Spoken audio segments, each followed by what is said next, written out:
Empires don't fall at the moment of invasion. They fall long before that, when values stop mattering. Ethics are the structural foundation upon which a civilization is built. When ethics degrade, the civilization collapses with them. This is not a metaphor. It is not a nice-sounding phrase. It is a historical regularity. Empires do not collapse overnight or because of a single external blow. They are destroyed from within first, and when that happens, the external factor merely delivers the final strike. Throughout history, great collapses do not begin with invasions or natural disasters. They begin when corruption becomes normal and violence stops being shocking, when abuse is justified, when lies are tolerated, when personal interest is systematically placed above the common good. At that point, an empire may still exist on maps, but it is already broken at its deepest structural level. That is why it is essential to understand something fundamental. State is a crystallization of a society's collective level of consciousness, not something external to it. There is no real separation between the people and the state. State is not a malicious entity that appears out of nowhere to oppress an innocent population, nor is it a technical abstraction detached from everyday life. It is a direct projection of what a society tolerates, justifies, and reproduces. Institutions do not float in the air, they rest on habits, values, and implicit agreements. When a society normalizes small acts of cheating, undue favors, the attitude of "it doesn't matter," this does not remain private. It filters upward. When verbal, symbolic, or physical violence becomes commonplace, it does not magically disappear when entering the political sphere. It becomes institutionalized. Throughout history, and also throughout the myths humanity has used to think about itself, this idea appears again and again in different forms. Atlantis, in Plato's accounts, does not disappear due to a lack of knowledge or power, but because arrogance and abuse replaced the virtues that once founded it. Sodom and Gomorrah are portrayed as cities where injustice, violence, and dehumanization became the norm. Lemuria, in more esoteric traditions, is described as a civilization that lost its internal balance before losing its place in the world. Whether these stories are historical, symbolic, or mythical is not what matters here. What matters is that they all point to the same causal core. The so-called divine punishment does not appear as an arbitrary act, but as the final consequence of a deep and sustained ethical degradation. Even when the narrative speaks of floods, fire, or cataclysms, the emphasis is not on the natural phenomenon itself, but on the internal state of the society that precedes it. The idea repeats itself because it points to something profound. Civilizations do not disappear solely because something strikes them, but because they no longer possess the internal coherence necessary to withstand that strike. For this reason, a society's condition reflects its level of consciousness, not as punishment or destiny, but as a consequence. Forms of organization, levels of justice, the quality of leadership and institutional solidity all emerge from the same cultural and moral ground. Corruption is not merely an administrative problem. It is a moral failure.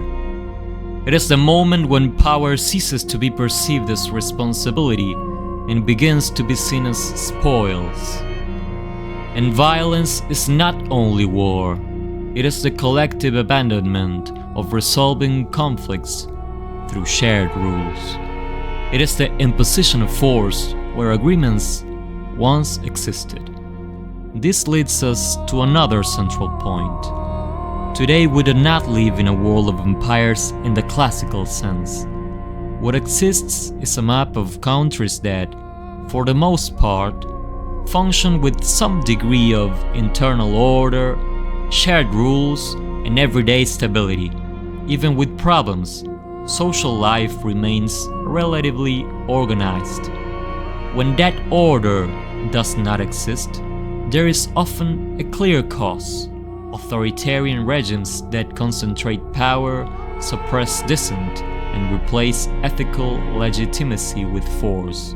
However, there is another, more complex scenario. Countries and regions where war cannot be explained solely by authoritarianism, but by deep cultural, religious, or identity-based fractures. In such contexts, violence is not simply a decision imposed from above. It is the expression of a disagreement that runs through the entire society. In these situations, it is tempting to take sides, choose a camp, and justify destruction in the name of a higher cause. But that does not solve the underlying problem. If there is war, it is because the culture failed to generate sufficient ethical mechanisms to process difference without annihilating the other. The only real way out, in such cases, does not come from the military victory of one group over another, but from a deeper shift. Citizens raising their voices against the logic of war itself, not to deny their identities, but to refuse to turn them into excuses for violence. The goal is not to erase differences, but to prevent them from becoming moral justifications for killing. When a society reaches the point where war seems like the only option, that indicates a prior ethical failure. Basic agreements failed. Recognition of the other as legitimate failed. The very idea of limits failed. And as long as that failure persists, any victory will always be partial and temporary. Cultural and religious wars are sustained not only by weapons, but by shared convictions that legitimize them. That is why collective conflicts cannot be resolved solely from above or from outside. They are resolved through a society's internal decision to stop reproducing conflict as destiny. Sometimes silence is chosen to avoid retaliation, but in a world of migration, globalization, and digital anonymity, this justification no longer holds. In fact, honor, dignity, and moral responsibility begin precisely where there is personal cost. An ethics that only applies when it is safe is not ethics, it is convenience. Societies are not sustained by speeches but by conduct, not by what is declared, but by what is done when no one is watching, when there is something to lose. Ethics are not tested in comfortable contexts. They are tested when acting correctly carries real consequences. When a society stops admiring this kind of behavior and begins to reward only cunning, opportunism, or brute force, it is training its own decay. None of this denies material factors. Climate, economy, technology, and geopolitics matter, but they do not operate in a vacuum. Their impact depends on the internal state of the society that confronts them. That is why, when history is observed closely, the same thread always appears. Empires do not die from a lack of resources, but from a lack of limits.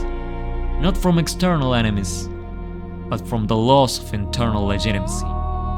And this is not only the past, it is the present.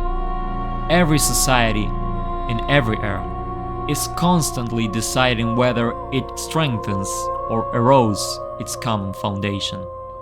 Not through grand heroic gestures, but through thousands of small, everyday, seemingly insignificant decisions. In the end, history does not need to punish or warn.